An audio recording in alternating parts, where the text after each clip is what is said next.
There's more than one kind. An anticipation schedule, a daily schedule, and then weekly, monthly, or annual calendars. We're not going to talk about those because children at this age aren't likely to get that far along or need those kind of calendars yet. An anticipation schedule is an introduction to calendars in general. It's for one activity. It represents one activity, and it starts to develop, it works on cognitive skills because it starts to help develop the understanding that, an activity like being fed can be linked to, that's associated with an actual object. It's also a nice way to explain a change in routine, especially if when children go to preschool or when they go to daycare and they figure out kind of what Monday through Friday is, and then all of a sudden something changes, or somebody's sick so you can't go to the park that day. You can talk to the child about what's going to happen because they know they have something concrete that tells them something's going to happen, so that you can then explain to them that we can't do that today. It's a sense of security, another sense of control, okay? It also helps children work on those concepts of past and future, a couple of those other semi-concrete ones. So if you're going to make an anticipation schedule, you're going to need 2 containers. One is going to be next, so that you can show the child what's happening next, and one is for finished. And I'm going to show you examples. It'll make more sense, okay?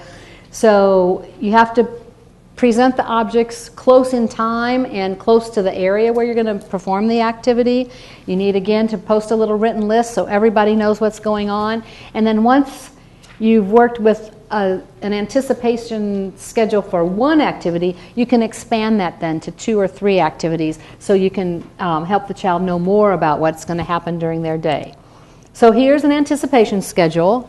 This one is with an actual object, which is the spoon, to represent the activity for this child of mealtime, snack time, eating, and then a finished bucket, okay? And you see some visual accommodations going on here. It's a little plastic container on the left, and it's outlined in yellow electrical tape to provide some contrast and help the child find where that is. And the finished bucket is a plastic dishpan, and it's outlined in red, again, to help make it easier to see. So what will happen is when it's time, this is part of the routine, the initiation would be to go and check your calendar, check your schedule. Child feels the spoon. Oh, this means I'm going to go, it's snack time, or it's lunch time, okay? Keep the spoon along. You're not going to eat out of that regular, but it helps make the association between the actual activity. You go and have snack time, or you go and have lunch time. You go back, and the spoon then goes in the finished bucket. Okay, it's done. One activity. Here's an anticipation schedule for a child that uses a wheelchair. Okay, and this is somebody who is on the symbol hierarchy, can handle a more abstract symbol. So that's a tactile symbol for PT, physical therapy. I think it might be Braille, I'm not sure. It's on a lightweight foam wedge. Okay, so you place it on the child's wheelchair tray. Okay, goes to PT, probably takes it with him, and brings it back, and then just all this child has to do is a slight hand motion, and it'll fall into the finished bucket, which is attached over on the side of his wheelchair. Because this is a child that would not be able to pick it up and put it into the dishpan. So you need the symbols, you need a format for sequencing them, you need the routine, and then again, how was PT? At the end of the day, well, either at the end of that one activity, you can take that out and talk about the PT, what did you do today in PT, or you can wait till the end of the day, because you use this for one activity at a time. But so after feeding's over, after lunch is over, you may put in a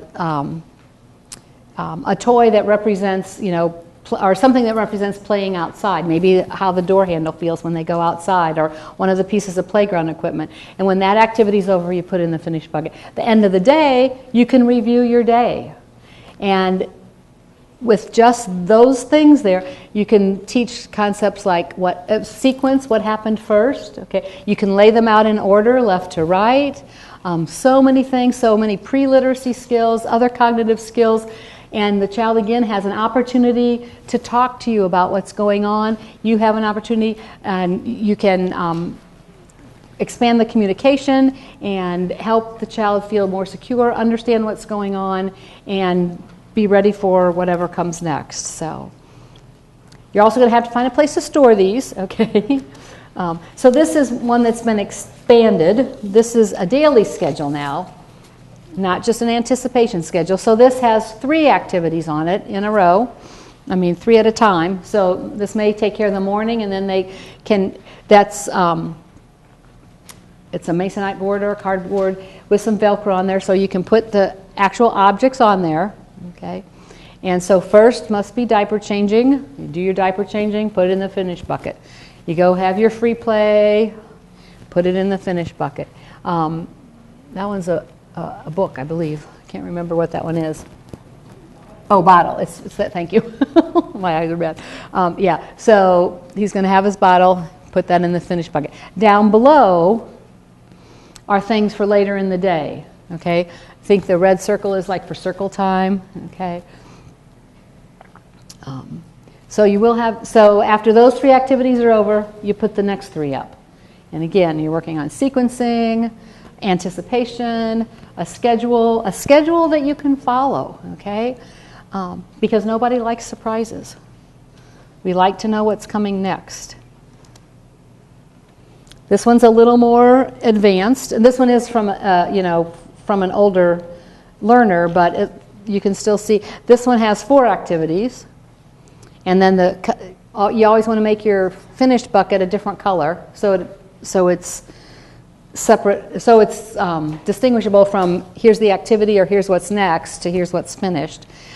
This has a combination of things. You've got some photographs, you've got some line drawings, you've got an actual object here in that third one.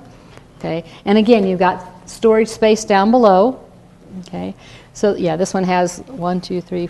Oh, it has some print too. So it's got 5 different kinds of symbols on that symbol hierarchy. Here's a portable daily schedule. So this might be for a child that's in school, or even a child that's maybe working on vocational skills or something. So, they've got this one. This one is because it says workroom. So that is a piece of the bin, a plastic bin that they're using to work on some of their vocational skills. And so this one's in a big binder, and you just flip it over. Okay, so no finished bucket anymore, but just a schedule to help you get through your day. All of these attached with Velcro so that, if the schedule is different the next day, you can put the appropriate objects or partial objects in there. And here's just so you have one, an example of a weekly schedule, okay, with things that are going to happen on each day of the week. And then this was at a residential school. So at the weekend, you've got home on Saturday and church on Sunday. How do they help? Provide structure, less anxiety because you know what's going on. Can assist with transitions in huge ways because you're not surprising the child. That you can say, here's what we're going to do next. Give them time to process that and get ready to move on. And we already talked about time concepts and early literacy skills, that left to right. Well, and also from moving, you saw the ones that were mixed. So once you've got the tangible object stuff down, you can start moving then toward more symbolic and more abstract representation of the objects. And this, again, provides topics for conversation. What did you do today? What did you like best? What do you want to do tomorrow? Can also help teach personal responsibility, self-determination. You're responsible. You now know what's going on, and so it's up to you to show us, to take that and put it in the finished bucket.